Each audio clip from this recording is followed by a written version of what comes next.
Ukhala uyasithulisa umfuyi wonogwaja osafufusa othi isimo sezulu siholele ekutheni kufe onogwaja abangama-39.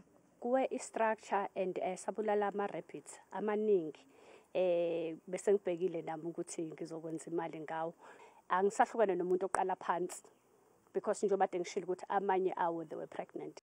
Ukhala esifanayo nomunye umlimi osafufusa. Iqhwaliwise amanethi avikela izitshalo ensimini yakhe. Khithiyo lo wahlala phezulu kwe-shade cloth inethi and then isisindo saholela ekutheni lidabuke nama-pole izigxobo le ezesekele isakhiwo zigcine seyigumuka phansi.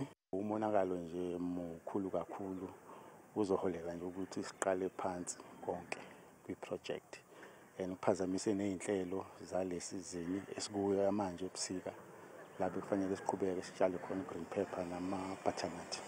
Iphini lemeya kusifunda saseMajuba lithi isimo sezulu ebesihlasele ngempela sonto sishaya kwezwela emnothweni wesifunda. Kunama-livestock alimele imfuyo, so kunabalimi abasafufusa aba-affectekile ngokulinyalelwa imfuyo. Okunye sikwazi ukuthi amakhaphotha emzini yabantu awile alimaza imoto namakhawashi awile bese ngakayithola imbiko yabantu abalimele. Ezindabeni zethu kumzansi wethu channel 163 ngingunozipho wakwaqaba ngibika ngise Newcastle KwaZulu Natal.